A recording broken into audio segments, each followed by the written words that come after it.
Guys, welcome back to the channel. Guys, on the last video I added these gussets around where the sway bar mounts up. As you can see, the sway bar mounts goes here, and that's where my failure happened. Today is probably going to be the most important part of making this frame strong again. I'm going to cut some tubes for inserts to go inside of these tubes, these 4 bottom tubes. What little research I've done, I couldn't find an exact diameter tube that would go inside of a 1 3/4 065 tube. So I purchased a 1 5/8 tube, which is real close. So I'll have to take a couple, I think it's like 6/1000ths of an inch. Here's a piece of tubing. As you can see, it wants to go over it, it just won't. So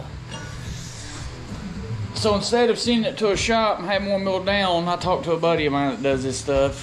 He says you can just take a flat disc and just take a little bit off of it. That's what I'm gonna do. Be time consuming, but I'm gonna cut them each 1 foot long.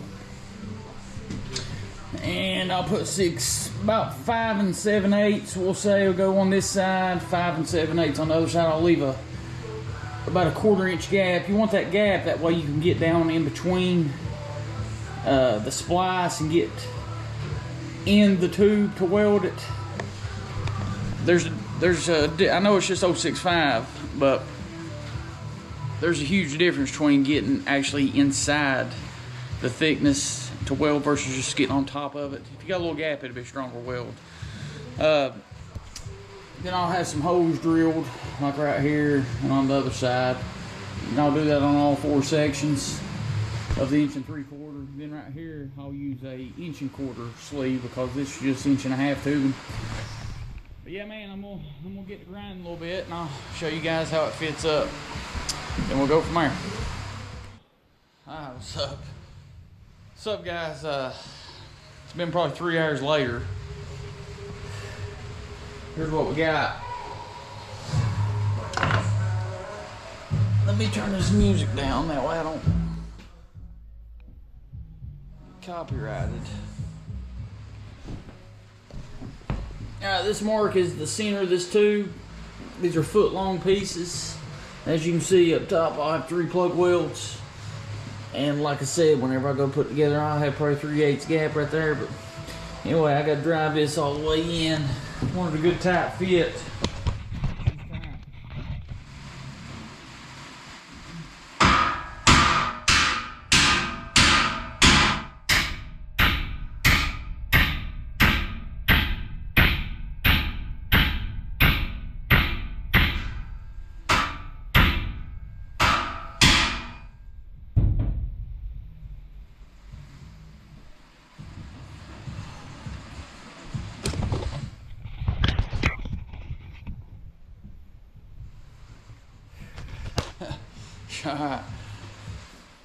I might just do one more.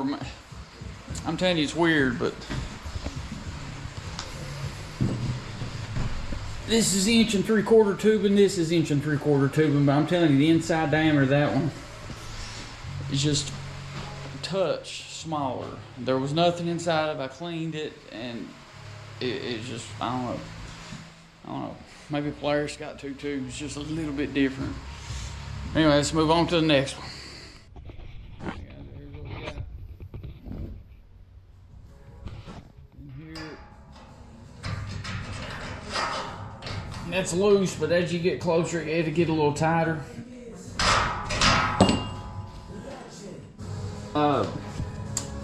This material I'm using. Let's see if you can see here.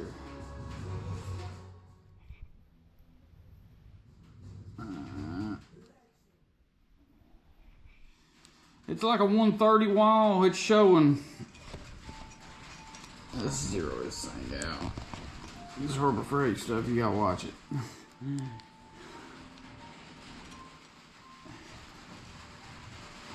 Alright, it's showing 120 wall. It's supposed to be like a 130.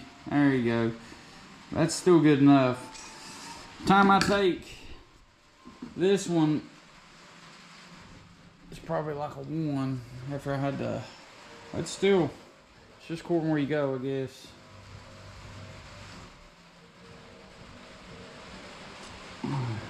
I know I did. It's still showing about a 120, but anyway, you gotta take off around 8 thousandths or whatever, so I'm gonna sit here and grind forever. It's terrible. But the inside diameter of a RS1 tubing is, I think it's a 1.62, the inside diameter. This stuff here is like a 1.625 inch and 5/8. If you do the math, you should have to take off 600 thousandths, I guess, but I'm gonna have to take off a little more. A little bit aggravating, but like I said in the beginning of the video, this is the most important part. This is gonna be the splice that holds this bad boy together. You know, like I said, I'll have 3 plug welds, which is more than what most people do. I'll have me a little gap here, that way I get 100% weld all the way around. My weld will be as thick as the tube and down in the tube as well. I'll do all 4 of them like that and do these like that. These are 1.5 inches. And man, this frame, it'll be as good as new, really. But let's go grind a little.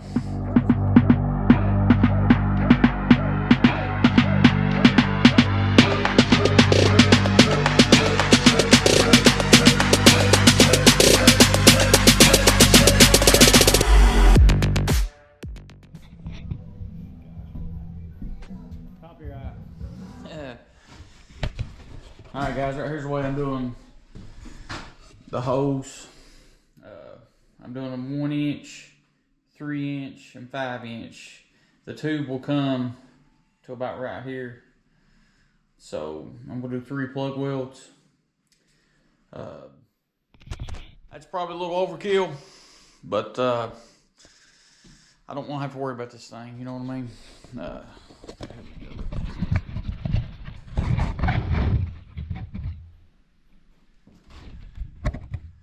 This right here's a cool little serum punch too, by the way. It's carbide, the hardest steel known to man.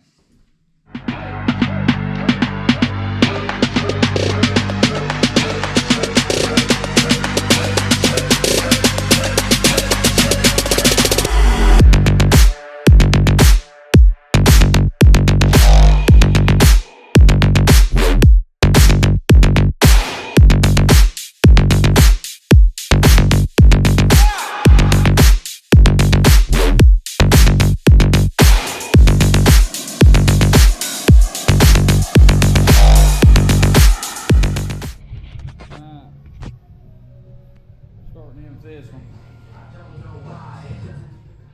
Oh my gosh. This one ain't as tight as the last one, so we'll see what we can do here. It actually mushroomed the end of the tubing on the last one. So hopefully this one won't be bad. I'm using a rubber mount.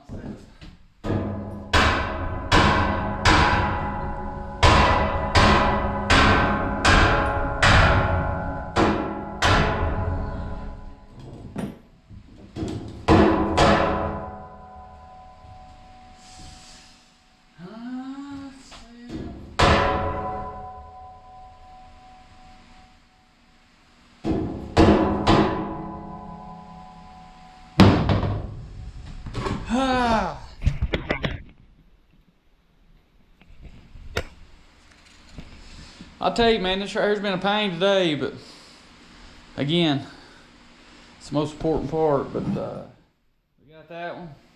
See, the thing is, how much trouble I had beating those in there. I got to slide 4 of these in at the same time. So it'd be tough to do by yourself, but I got some chain ratchets and stuff. We'll make it happen. And you know, these are still out here. If I need to take them just a little more off to make them just a little bit looser, I can. But anyway, didn't get a lot done today. Well, I got a lot done, but it just don't look it. Some of this stuff's time consuming, but I do believe after I do this area will be the strongest part on this car now. I'd say the new weak point will probably be back here. If I'd really put a lot of thought into it, I probably would have just run that tube to there, but I mean, it'd be okay. That way the inner tube would have quit there and I would have had that gusset. That gusset, you know, it ain't much, but it's gonna help keep that tube together. But now where I took it further, you got kind of a weak spot here, but that could be me overthinking it too, but I believe it'll be all right. But man, I hope y'all enjoy. As always, God bless everybody.